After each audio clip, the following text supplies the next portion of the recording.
Alors, je lis pas tous les témoignages d'automobile propre, mais celui-là, il m'intrigue. Il est passé d'un Fisker Océan, où il était coincé dedans, à un Ford Explorer, le monsieur.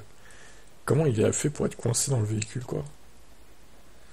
Donc, il a commencé en 2019, il est passionné de nouvelles technologies, cet habitant de la région parisienne s'est fait la main sur différents modèles Kia Niro, Mustang Mach-E, Fisker Océan. Le dernier en date est le nouveau Ford Explorer. Alors, après quelques mois en Mach-E, le parisien s'est laissé tenter par le Fisker Océan, un grand SUV dont on a beaucoup parlé, mais pas pour les bonnes raisons. Ils ont fait faillite. Certes. Pour Cyril, c'est un peu comme si un alpiniste s'était arrêté à quelques mètres du sommet. Il tient tout de même à dire qu'il adorait son véhicule. Selon lui, c'était vraiment un super véhicule avec beaucoup de place à l'intérieur, une autonomie exceptionnelle, de bonnes performances de recharge. Tous les ingrédients étaient réunis pour que la voiture fasse un carton. Mais c'était sans compter sur des déboires en interne et un logiciel plus que moyen. Il a décidé de rendre son océan.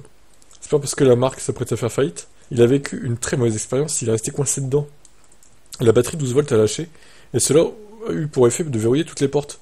Il a d'abord demandé à sa femme de casser une vitre du véhicule, mais c'était trop solide. Cyril n'a pas eu d'autre choix que d'appeler les pompiers pour qu'ils le libèrent. Creusant, en creusant, il s'est aperçu qu'il était arrivé la même chose à plusieurs clients aux États-Unis. Seulement dans le pays, les coffres sont équipés d'une poignée qui permet de sortir. En fouillant encore un peu, il a identifié d'où venait le problème. Il se trouve que le véhicule se verrouille lorsque la batterie 12 volts lâche et qu'une vitesse est engagée, un défaut qui pourrait s'avérer très dangereux en cas d'incendie. Le véhicule fait d'ailleurs l'objet d'un rappel aux États-Unis pour cette raison. Bref, grosse frayeur. Il a tout de suite rendu son Fisker Océan. Au passage, il fait sûrement partie des propriétaires qui s'en sont sortis le mieux. Les autres sont livrés à eux-mêmes. Il est donc passé au Ford Explorer, pour la sécurité de la marque, le maillage du réseau en France et la relation avec le concessionnaire, qui m'avait marqué pendant les 4 mois passés chez Fisker. Il se trouve que le Ford Explorer a quelques atouts intéressants. Le francilien a autant été séduit par le design du modèle que par ses perfos. Le tableau de bord est mieux fait, plus d'options d'affichage, plus de possibilités que dans le Mach-E. Je trouve que c'est mieux présenté et plus facile à utiliser. Il parle aussi d'une fonctionnalité qui permet de détecter les véhicules qui se trouvent devant en cas de brouillard. L'Explorer est capable de savoir s'il s'agit d'une moto, d'un camion ou d'une voiture alors que l'œil humain ne voit rien. Ça c'est pas mal. Si ça marche vraiment, c'est bien, ouais. Chez Ford, on a le sentiment que les technologies de conduite autonome sont très avancées et très abouties. Il a choisi un Explorer propulsion 77 kWh, 286 chevaux. Bon, après, c'est la même plateforme que l'ID4, on connaît un peu, de toute façon. La recharge est meilleure que sur le Mach-E, plus puissant et plus lourd. Le modèle promet une autonomie de 378 à 610 km avec la batterie de 99 kWh. Concernant les capacités de recharge, la version propulsion passe de 10 à 80% en 28 minutes, grâce à une puissance de pointe de 135 kW. La version 4 roues motrices fait mieux, 10 à 80% en 26 minutes, 185 kW en pic.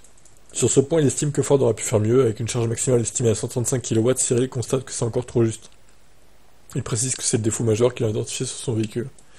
Ouais, mais en même temps, c'est la même plateforme que l'ID4, donc c'est la même puissance, quoi, au final. Hein. Il a commandé un Ford Capri aussi. Ah, le Ford Capri, j'aime pas du tout, perso. Je trouve que c'est un SUV coupé qui a le cul entre deux chaises encore. Entre berline et SUV, j'aime pas du tout. Excellent rayon de braquage, il y a la pompe à chaleur qui permet de faire des économies. Qu'est-ce qu'il pense de la stratégie de Ford sur l'électrique? Il répond que si la marque donne l'impression d'être plus lente que les autres, c'est parce que elle prend son temps pour développer des véhicules qui répondent à ses standards. Les gens ont tendance à oublier que Ford est le premier constructeur historique. Donc quand la marque fait quelque chose, elle le fait à la méthode Ford. Ok, bon, intéressant. C'est terminé donc. Ah, c'est quand même fou cette histoire de... Il était coincé dans le Fisker Océan là. Ce qui est fou aussi, c'est que la batterie s'est vidée quand ils étaient dedans en fait. Genre elle s'est pas vidée à l'arrêt pendant une longue période. Elle s'est vidée quand ils avaient fait un trajet, qu'ils étaient dedans, les personnes. C'est fou, c'est super dangereux. Bref, Fisker Océan, de toute façon, les gens qui l'ont, ils vont vouloir s'en débarrasser au plus vite, je pense. Voilà pour cette